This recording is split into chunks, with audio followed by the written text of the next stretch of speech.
Un dimanche matin, peu avant mon 5e anniversaire, je répétais une étude de Pozzoli depuis bientôt 3 heures. Mon père, qui se trouvait assis sur un tabouret à ma droite, s'énervait de plus en plus. Je commençais à fatiguer et j'avais de plus en plus de mal à me concentrer. Je te préviens, je prends une feuille et je note. Si tu fais plus de 3 fautes sans t'arrêter, pour te corriger, tu auras 3 coups de ceinture. Je ne dis rien, mais j'étais sous le choc. La peur m'envahit. J'avais les mains moites et mes doigts commencèrent à trembler. J'essayais de me concentrer au maximum et de reprendre le morceau, mais mon esprit était absorbé par la feuille qu'il tenait entre les mains. Je me souviens de chaque seconde de ce moment, comme si je le revivais. Je joue aussi bien que je le peux, mais en plein milieu d'une mesure, j'entends le bruit du crayon sur le papier. Le stress monte. Je n'ai pas entendu de faute alors que mon père vient apparemment d'inscrire le premier bâton. Du coup, je me déconcentre. 2e faute et 2e coup de crayon. Je n'y arrive plus.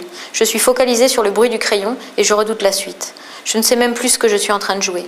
Je ne regarde pas la partition, mais du coin de l'œil, le reflet de mon père dans le piano, pour pouvoir parer au moindre mouvement brusque de sa part. Au 3e bâton tracé sur la feuille, il se lève, dans un calme absolu. Sans prononcer le moindre mot, il défait sa ceinture et me désigne le bureau qui se trouve sur la gauche du piano. Baisse ton pantalon et penche-toi en avant, les mains à plat sur le bureau. Tétanisée, je n'ose parler. Je m'exécute en prenant le plus de temps possible, tant je redoute ce moment. C'est la première fois que j'ai peur comme cela. Je n'arrive pas à ôter mon regard de sa ceinture et une fois penchée en avant, je la suis des yeux. Le premier coup est comme une déchirure. Je ressens une brûlure vive, intense et brutale au niveau des cuisses. Je ne connaissais pas cette douleur et je retiens difficilement mes larmes.